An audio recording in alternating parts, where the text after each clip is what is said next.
Please, order in the hall. Please, order in the hall.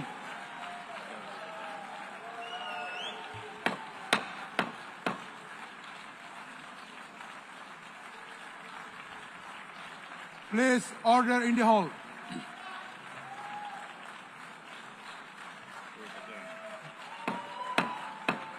Please, order in the hall. Last year, I stood at this podium and I showed this map. This map. It shows the curse of Iran's terror axis. This axis threatened the peace of the entire world. It threatened the stability of our region and the very existence of my country, Israel.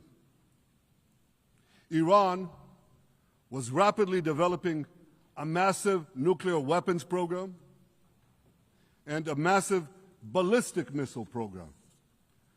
These were meant not only to destroy Israel, they were meant also to threaten the United States and blackmail nations everywhere. The Houthis launched ballistic missiles at Israel while choking global trade at the mouth of the Red Sea. So what's happened over the past year? We've hammered the Houthis, including yesterday.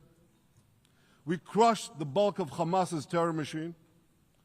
We crippled Hezbollah, taking out most of its leaders and much of its weapons arsenal. You remember those beepers, the pagers? We paged Hezbollah. And believe me, they got the message. We destroyed Assad's armaments in Syria. We deterred Iran's Shiite militias in Iraq. And above anything else that I could say to you or that we did in this past year, in this past decade, we devastated Iran's atomic weapons and ballistic missiles programs.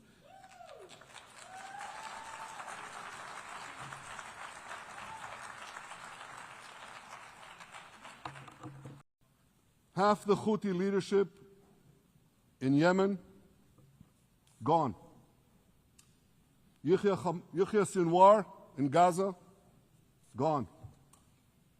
Hassan Nasrallah in Lebanon, gone. The Assad regime in Syria, gone. Those militias in Iraq, well, they're still deterred. And their leaders, if they attack Israel, will also be gone. And for Iran's top military commanders and its top atomic bomb scientists, well, they're gone too.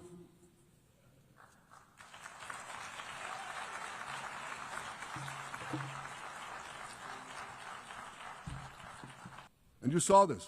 Israeli fighter pilots and American B-2 pilots bombed Iran's nuclear enrichment sites. I want to thank President Trump for his bold and decisive action.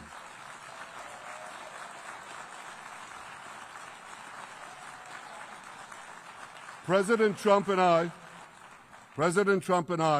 promised to prevent Iran from developing nuclear weapons, and we delivered on that promise. We must not allow Iran to rebuild its military nuclear capacities. Iran's stockpiles of enriched uranium, these stockpiles must be eliminated. And tomorrow, UN Security Council sanctions on Iran must be snapped back.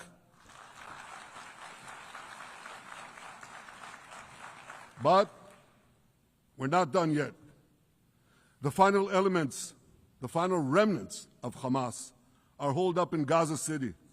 They vow to repeat the atrocities of October 7th again and again and again, no matter how diminished their forces. That is why Israel must finish the job. That is why we want to do so as fast as possible. You see this large pin here? It's a QR code.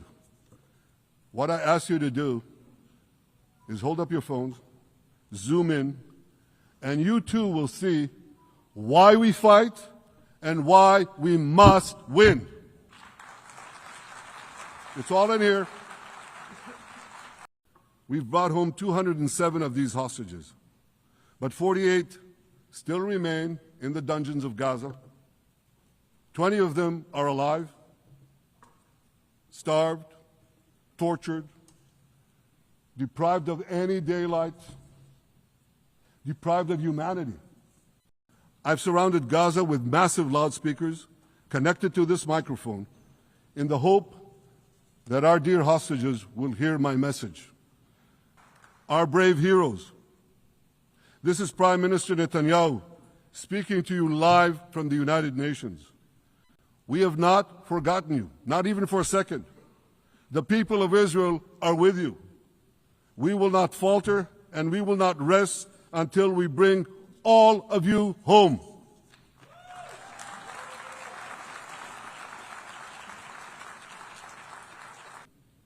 Thanks to special efforts by Israeli intelligence, my words are now also being carried. They're streamed live to the cell phones of Gazans. So to the remaining Hamas leaders and to the jailers of our hostages, I now say, lay down your arms. Let my people go. Free the hostages, all of them, the whole 48. Free the hostages now. If you don't, Israel will hunt you down. Ladies and gentlemen, if Hamas agrees to our demands, the war could end right now. Gaza would be demilitarized, Israel would retain overriding security control, and a peaceful civilian authority would be established by Gazans and others committed to peace with Israel.